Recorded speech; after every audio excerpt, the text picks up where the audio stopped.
Hey, today what we're going to do is something a little different. So we're bringing in one of our most trusted technicians. This is Ken Burton. We're going today to show you how to form our TFC uprights. If you're not familiar with these are a really neat product. It is a conventional style upright that you can use with those braces that we've been using metal for forever. And hopefully these will give you another option that's pretty much as strong as your steel uprights, but closer to the weight of the aluminum ones. So I'm going to let Ken show you how to do this because he knows what he's doing. Okay, so right here what we got is we got a 3/4 channel upright, and we got a 5/8 channel upright. I got a 3/4 channel double action ankle joint Fillauer, and I got a Fillauer 5/8 double action ankle joint. When you get these things in the kits, what you're gonna have is you're gonna have a full length piece of TFC upright, but what you're gonna have is you're gonna have some ends that you're gonna need to finish off before you begin. One of the things is gonna be that you have a 5/8 channel and a rounded end, and you're gonna need to contour this to fit that flush. The 3/4 channel, not that different, except the 3/4 channel just needs to have the tip of this cut off and just flushed up into the joint so it fits completely. So what I got here is I got a 3/4 channel bar, a 5/8 channel bar, both my joint heads that I'm gonna contour these bars to fit inside of. But what I need to do first is I need to flush off this end and get to 100% TFC, full thickness. You're gonna use a saw that you're gonna cut your carbon with. You probably could use a cast saw and a hand saw on it, but power saw.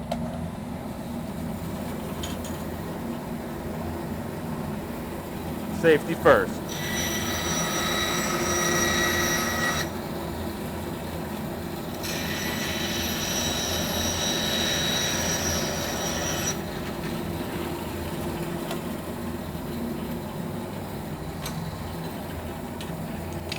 And we're off. So what I'm showing here is that the joint head here, the 3/4 channel joint head and the 3/4 channel joint, when you do assemble them, there is going to be a small gap once you have a flattened end. And all I'm going to do is round out these corners so it fits flush. I'll show you that in just a second. Troutman with one of our TFC modifying cones on the end of it, wide open.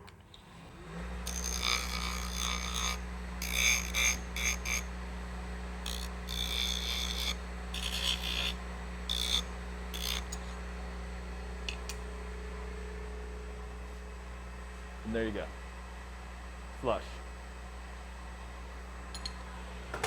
Now the 3/4 channel is a little bit different because you have the rounded distal end. I just showed you the 3/4. The 5/8 is a little bit different because it's got a rounded distal end that I'm gonna have to adapt this cut end into.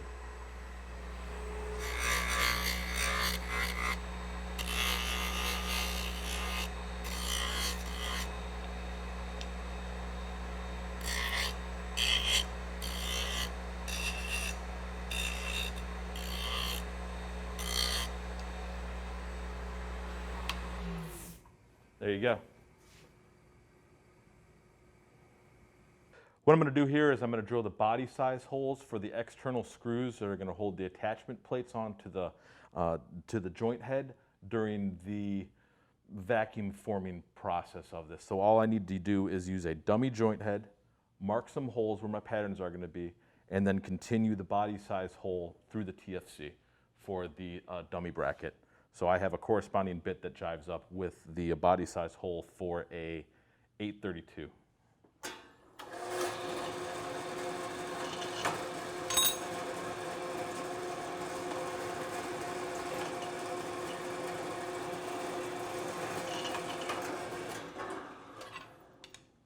So there I have my holes for my body size holes for the attachment plate.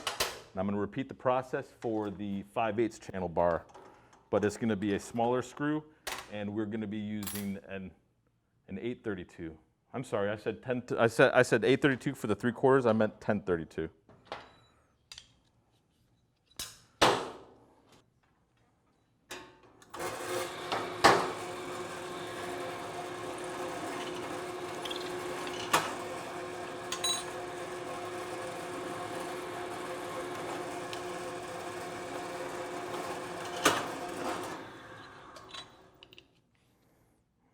That's it for this. Let's go into the compression plates.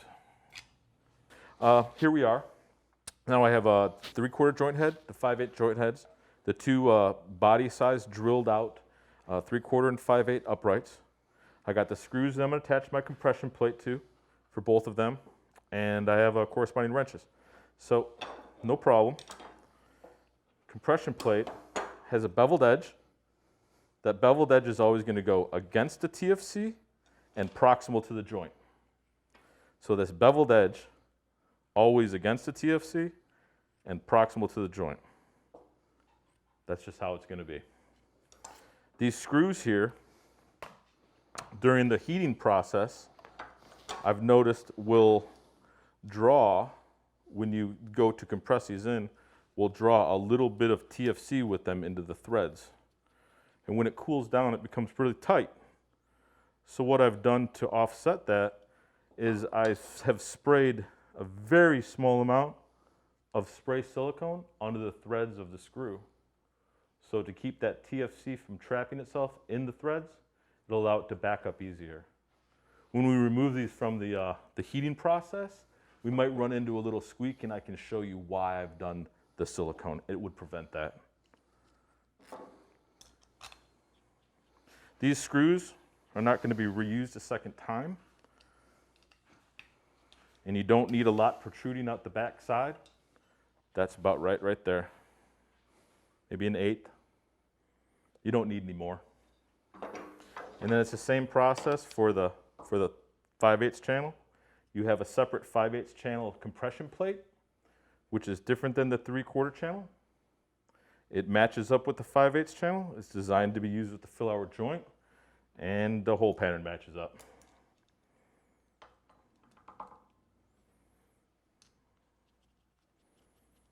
Likewise, same thing with the screws.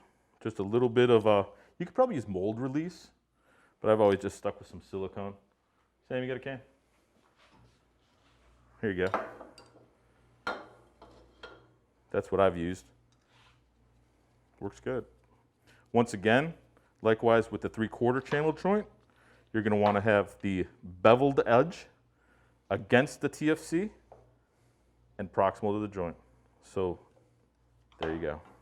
It'll be obvious why when we finish this up. These need to be snug, not overly tightened, but what you want to look for before you go to the next step here is that on the back of the joint itself, where the TFC meets it, there's no gap. I don't have a gap on the 5/8, no gap on the 3/4. All right. Let's go on to the next thing. Okay. Here we have the kit supplied sleeves that will correlate with the size bars that you have. There is a 5/8 channel red sleeve, drives with the 5/8 sleeve here. Then the 3/4 sleeve, obviously driving with the 3/4 sleeve. We need to put these onto the TFC uprights, and that's a piece of cake. So, gonna get them out of the bags. Bring back in our spray.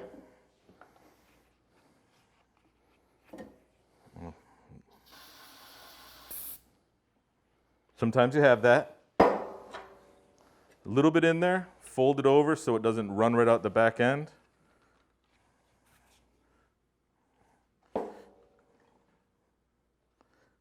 Should go on no problem. Sam, if there's an extra gray one down there, I want to show them one thing. A brand new sleeve. Is there a brand new one in the bag?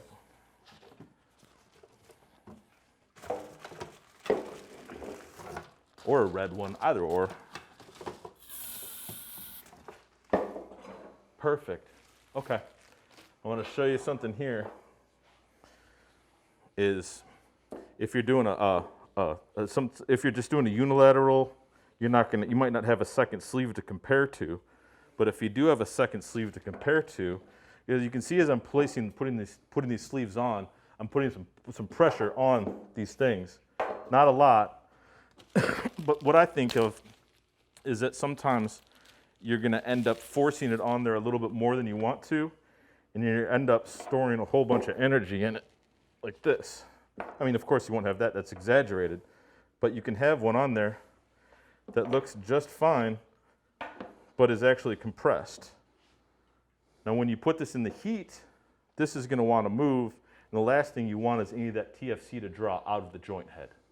You want all that to stay there, and with all this pressure against the joint head, it's just, we want that off. So what I'm showing here is a brand new silicone piece with nothing inside of it, next to one that I have put some stresses on. So I want to relax it. Just a couple little twists and make sure that I'm back to where it's relaxed and ready to go. Here we go. And that's likewise for the 3/4 channel. One thing about the 3/4 channel that's just a little bit different than the 5/8. The 5/8, the top is flat.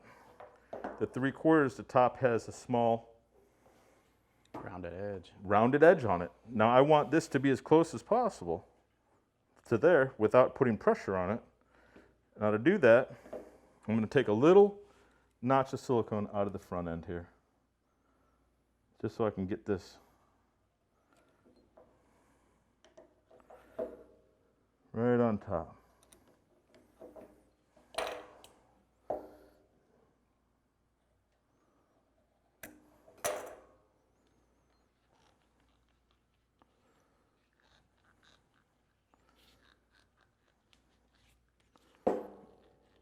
There we go. See? Just taking those two little bits out, we got a lot more contact there. And during the heating processes, it's going to keep all of our TFC right where we want it. Take a little bit off of this one too if you want.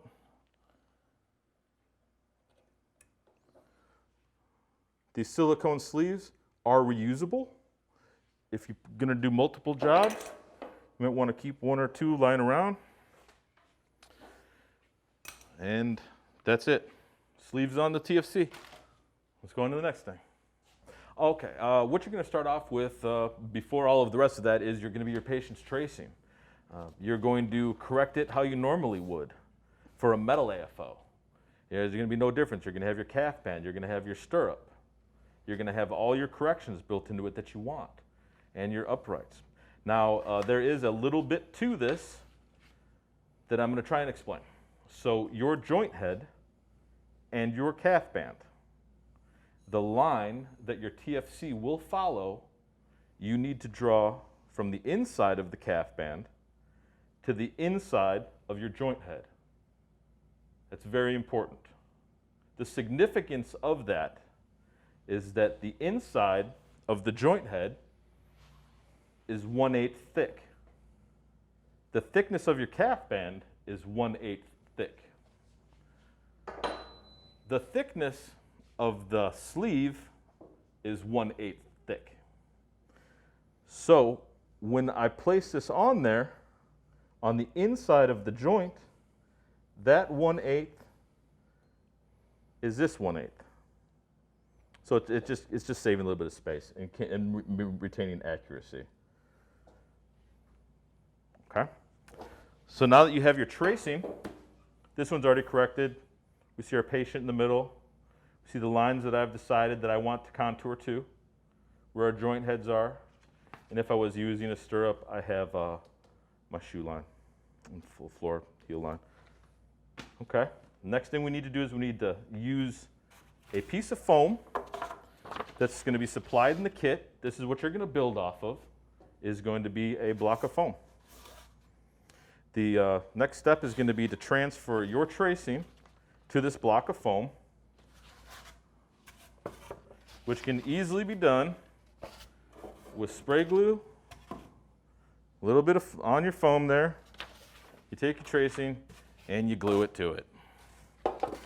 Here you have your tracing on there. One thing to note is that your joint head and your calf band need to be someplace equidistant from the ends here. You don't want to have your joint head all the way down here. You don't want to have your calf band at one end, because during the heating process and the cooling process, the vacuuming process, it's on this foam, and we don't want anything to deform. So you want to have the extra foam as support for that joint head and the calf band. Now we're going to go cut this off. We'll cut this into 3 pieces. We can use it on this. That's it. Okay, I'm going to cut the foam for the patterns, but I just wanted to show you that this saw right here that I used to cut the TFC uprights, and it would alternatively be the same saw that I would use for other carbon cutting or TFC cutting, but this band itself, the blade itself, is just way too wide to get the intimacy of the radiuses of the cuts that I'm going to require to make a nice brace with the TFC uprights. So I'm going to go over to a saw over there that has a much thinner blade. We're going to do our cutting on the foam. So now that we have our tracing adhered to our foam via the spray glue, we're going to need to make 3 cuts in it. We're going to cut 1 right down the middle, and we're going to make a 2nd and 3rd cut on our desired finished lines that we're going to consolidate our TFC to, that are going to come down to it. So cut, cut, cut, and here's the same lines down here. Not here and not there. Okay. Now, here's the smaller bladed saw, and we're just going to cut it. Safety first.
Here's our same pattern to begin with, but now what we've done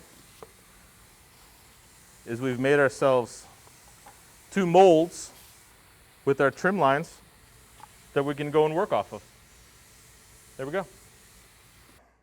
I want to speak a minute about the significance of why the foam is good.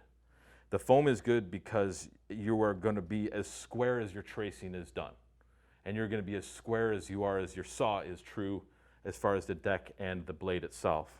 And what I mean is so you're square here, you're square here, and you're square here, and you're square here. And that's what all matters when you're doing your final assembly, is the squareness of these lines here. The more out of square it is, the more adjustment you will do in your final fab. If all of your lines are square to each other and correct the way that they should be, this should really just pretty much assemble itself with little or no tweaking or final adjustments in when you're fitting the calf band and your stirrup all together. So this should be considered a very important process. You're tracing and cutting this. Another thing I wanted to show is the lines that I chose for myself to get from my calf band to my joint head. I allow an extra inch on top of the joint head, so at the saw I can decide if I wanted to cut a little bit in and bring it up, but I always allow that one spot right there to be an area where if you needed to just fudge your turn just into it just a little bit, you have that amount. I haven't set myself up something that's unachievable or difficult to do with the saw. I want to build in a little bit of ease of use, so when I do go to cut it, I can get something that I'm happy with. And the cutting it beyond where I need it is another thing too, because that'll just help support a little bit of weight when we go to vacuum form it. Also, the joint center is important to have drawn on there too, because we'll need to know where that is when we go to vacuum form it. And I'm going to show you how to make that line a little bit something that you can see. So a little combination square. Right off to the side, go to the center. Off to the side, go center. Now I'm going to go and drill a 1/4 inch hole, about 1/2 inch into that. I'll be right back. Okay, so I got the holes drilled in it. They're just small holes, and the only purpose for this is going to be when I am heating it, I'm going to use the joint nut and just a bolt. You can use the one that comes with it, but I like one that just has a little bit extra length come out of it. So when I do go to vacuum form this, my joint is right where it's going to need to be, right lined up. Okay. Next thing, we need to cut our extra length off of the TFC upright that we're not going to require. Now, I've been asked, why don't you do that at the beginning? Well, this is where I've run into some problem-solving situations on why that extra length is good. Is if you screw up your holes patterns at the bottom here, if your radius is weird, if you have to cut off length from it because for one reason or another you weren't happy with what you did here, this is your extra length that you have to do it your second time. So you do have a couple, you got at least 1 or 2 more shots at getting this right. If the calf band's here, you have that much extra material on top between my 2 fingers here. Okay, so I'm going to go ahead and cut these off. I'm going to cut them off at the top of my foam so I have as much above this as possible because I don't want it drooping under pressure. Oh, here's the Sharpie. Okay, cut. There we go. I'm just going to run to a saw, and it's going to be the same saw that I used to cut the foam with because the other saw is dedicated to carbon. Yeah. Okay. You want to just make a saw noise while I'm gone?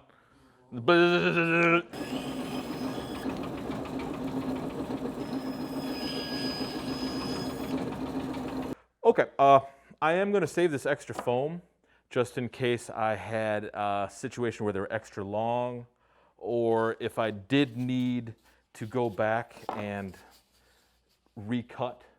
I wasn't happy with the contour for one reason or another, and I wanted to improve on my design.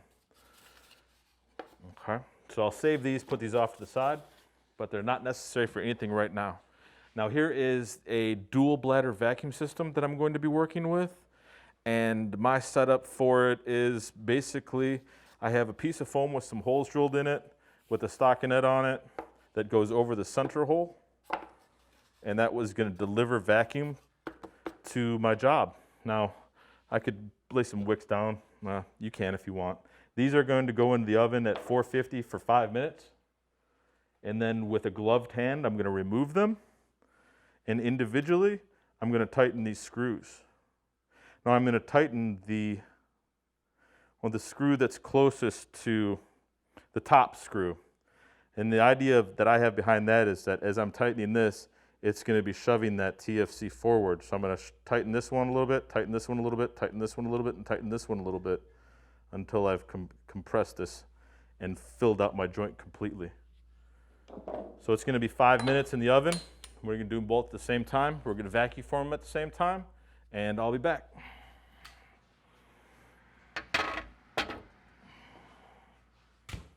All right, here we go. Our 5 minutes is up. I am going to have a wrench in hand and be retrieving my, my bars from the oven. Start with the 3/4. Now I'm going to be holding on to the joint head, not the upright itself, not the upright. I'm going to start at the bottom. Start turning. Top, turning. Bottom, turn. There we go. And put it back in the oven. And now here's our 5/8. Same thing. Start at the bottom, a little bit of turning. Start at the top.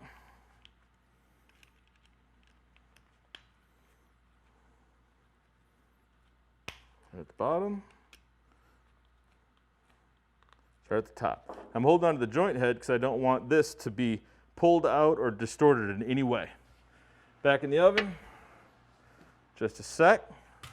I'm going to go ahead and test my vacuum, make sure it's good. Wide open. All right, turn it off. Yeah, okay. Now, I'm going to go on with the vacuum before I do this and place them. So I'm going to turn my vacuum on. 1 bar at a time. Here's this joint nut is going to go in. Place it right there.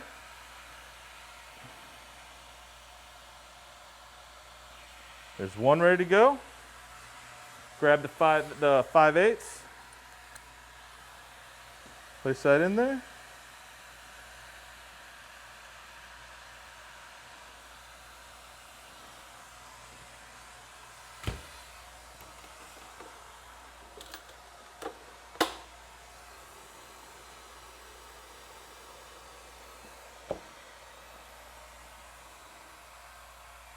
There we go. Okay. At this point right here, you just have a minute or so to just go ahead and make sure that your joint heads, when you place them on the foam, they still appear square with the rest of your bar, and you should be good to go. If you want to accelerate the cooling process, you can take a wet rag and lay it over the top of it, as long as it won't damage or mess up your vacuum.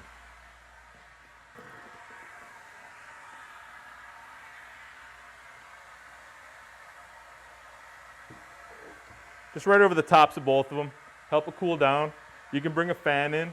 I like to begin to work with them once they've achieved the room temperature. So so I can put my hand on it. It's good. It doesn't feel hot. That's it for just a minute or so here. While this is doing, I'll probably be working on another portion of the brace. But I've already got my stirrup already bent and my calf band bent.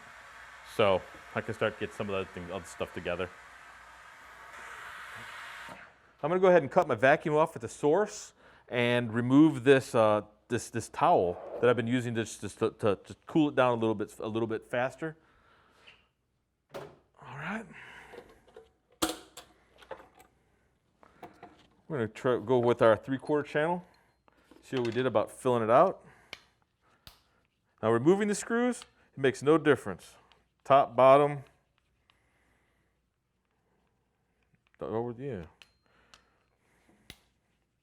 I'm going to leave the silicone on for a minute, just because it's easy to grab onto, I guess.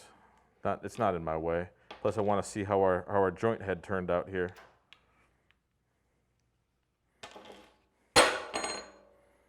There you go. That's what it should look like, right there. Like a good chocolate bar, like a Hershey's bar that just fills that joint out 100%. All 3 walls. No spaces. That compression plate, when it compresses down, it's going to squeeze that material out and towards the front, and it's going to fill it up 100%, as strong as you can get. Now, here is where you're going to see the significance of that bevel and why it's important that it's on the top part of the joint.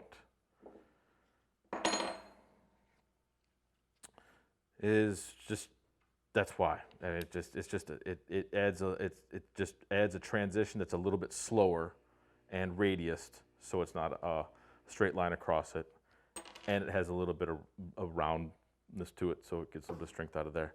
So from here, we're going to go ahead and slice this off and see what it looks like. But for the sake of, if you're going to use this a second time and you want to get this off, just going to have to wrangle it a little bit.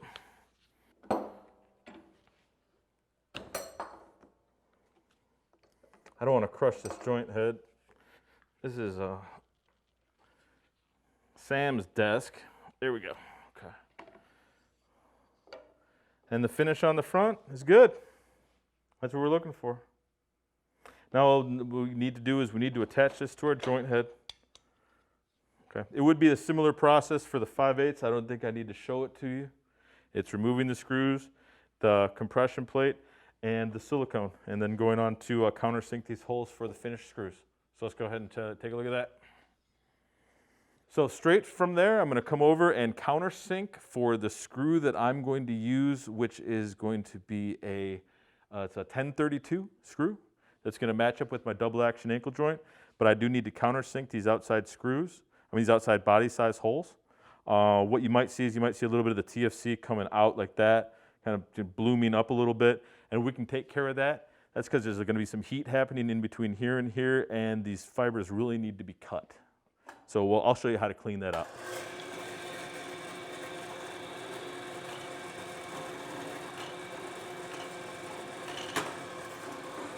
If you have a real nice dedicated carbon countersink, it will cut it out perfectly every time. So in order to get some of this off, I'll just use just like this. Just get some of this little flash that just spills out over the side. And we'll do a little bit more with some of the machines to Troutman out there. And you can see how finished it can just start looking right from the beginning, right there. I'm going to take this out to a Troutman. I'm just going to finish up, just get some of this edge work off of it, and just bring it back in here, and we'll put it to the joint, and I'll show you what it looks like finished up. I'll be right back. Here we are. I have countersunk the face of the TFC with the drill press, and then brought it out to one of the Troutmans, and just finished off the center of it a little bit. Nothing on the face, just a little edge work on it. And now I'm going to attach it to my joint head. So it's going to be red Loctite always. Always red Loctite. A little bit on there.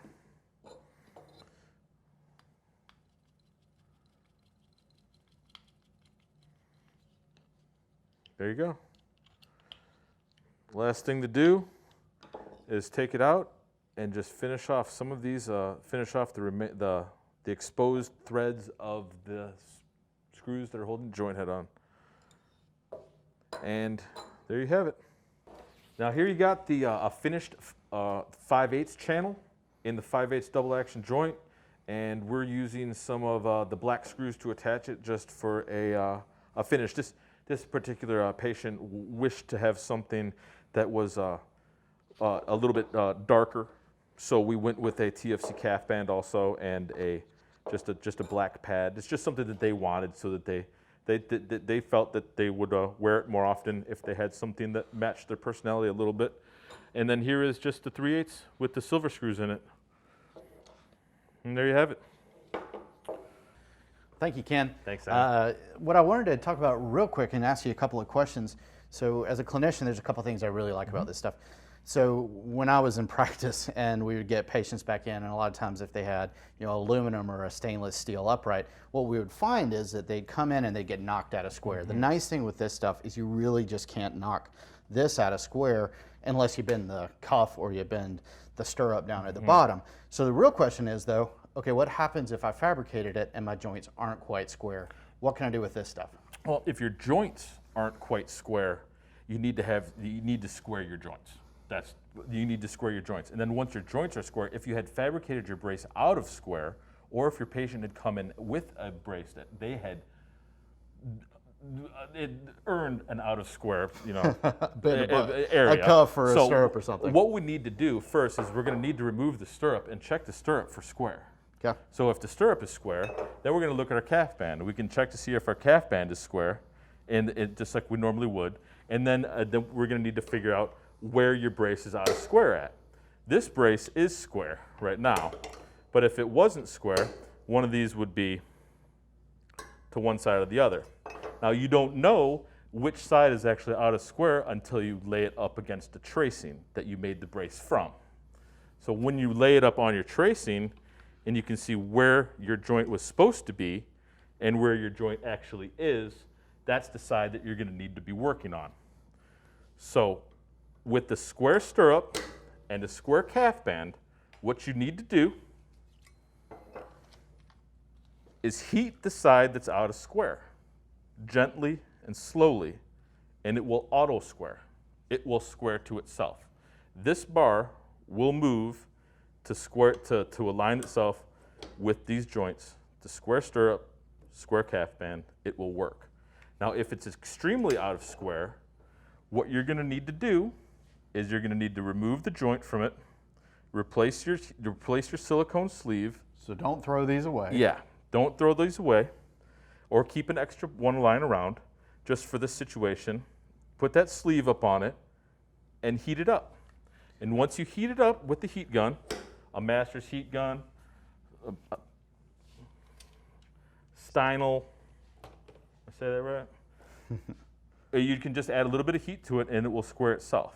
And when you're squaring it, you're usually flexing it to make sure it's square all the way through. Once I've heated up the one side, if it was out of square and it was sitting like this, if I'm heating it, once it hits square, you can start to see the stirrup will start to drop under its own weight. There's balls and springs in here right now, kind of preventing a little bit of that from happening. But that would be it. And as it's warm, just work it like this, just like Sam said, and it will, you'll solve your problem there. And so let's say that I did a bar and I know when I pulled it right off, as soon as I pulled it off, I'm like, oh, I screwed this one up. How many times can you reheat those, do you think? So as long as you have the holes drilled in them. Mm-hmm. So the holes is what's going to start to determine that. But if you have heated it, gone through the process of the vacuum forming and removed it, and you were unhappy with it, are you unhappy because the contour, you wanted to change the contour? So let's say I wanted to change no the problem. contour a little. Okay, at that point right there, what I would do, I would cut the end of this off. Okay. And I would start with the attaching the joint again. Just do your whole process that you would over on the opposite end there. Start with a fresh piece, get your joint in there, and just put it back in the oven, and then just reheat it, put it back in the vacuum station, and set it up in there until it's cool and go for it. How many times can you do that? Have we figured that even out? I don't. Certainly quite a few. Yes. It will last a few times until you start to see the resin just kind of running out of it, and you can get a dry bar. But it's a lot. Yeah. Until I would think that you would run out of length to work with before the bar wouldn't be good, because certainly. What you don't want to do is you never want to put one of these bars back in the oven outside of the silicone sleeve. The silicone sleeve is what contains all these fibers together. So in order to reheat it multiple times, you will need to reinsert it 100% into a nice silicone sleeve that's going to cover the spot that you have remaining. Or else when you put it in the oven, it will delaminate and that's it. And not only are these things great when we're using them in something like this as an upright, but we've also found these things to be extremely useful in a lot of other cases where we're trying to reinforce prosthetic devices. There's a lot of really neat uses that you can take these thermo-formable rods, add some really great strength to the products, and it's so easy to do and reform and get it to exactly where you want it, that it's a nice product to use in a lot of different settings. So I've enjoyed getting to use these as a clinician here to kind of change up the way I do some different things. So thanks a lot, Ken, for showing us how to do that right. Anytime, yeah. And hopefully if anybody has any questions, they can always call us. We can get a hold of Ken or you can get a hold of me, and we'll be happy to help you out. Thank you.